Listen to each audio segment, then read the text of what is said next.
What's up, everyone? In forcibly covering almost everyone's health insurance, government has managed to silence a legitimate argument against the Affordable Care Act, universal health care, or any other state-sponsored health insurance takeover. I'm confident that everyone has heard that if Obamacare is completely repealed, then some 23 million people will lose their health coverage.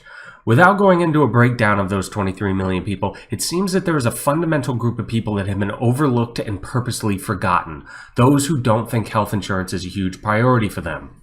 There really are a significant amount of people out there who don't engage in risky behaviors. They actively exercise, they don't drink excessively or at all, they don't smoke excessively or at all, they don't use any drugs, they don't engage in or enjoy high-risk activities, and make it a point to be mindful of what their diet consists of. They take extremely good care of themselves. To these people, it's a quick cost-benefit analysis they can do in their own heads to figure out that health insurance isn't even close to a top priority for them, regardless of the price. It never really crosses their mind.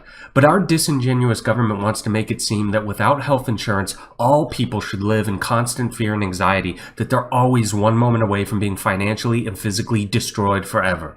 This is simply untrue for a large segment of the population. For example, it's not impossible for the state of Delaware to experience earthquakes. In fact, Delaware experienced an earthquake a few years ago. Would that fact make you a fool to not purchase earthquake insurance in Delaware? I think not, despite the fact that earthquakes in Delaware are not impossible, only improbable. After all, it could be considered risky to not purchase any conceivable insurance that could ever exist, but that doesn't mean it's a good idea or worth any amount of money.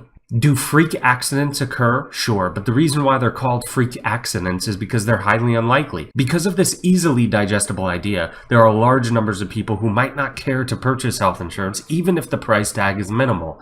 Do not forget that the government and statists desperately want you to forget that these people exist. In closing, I'm not saying that it's wise to not purchase insurance of any variety. I'm not saying that there is no risk whatsoever, no matter who you are, in not having health insurance. But some people don't want what the government desperately wants to provide. And as a side note, it just so happens that the state would need to fatten and swell even further to provide it. All I am suggesting is that perhaps we allow people to make decisions for themselves. Whether or not they are good or bad calls is besides the point. And that's it. Thank you. I'm out.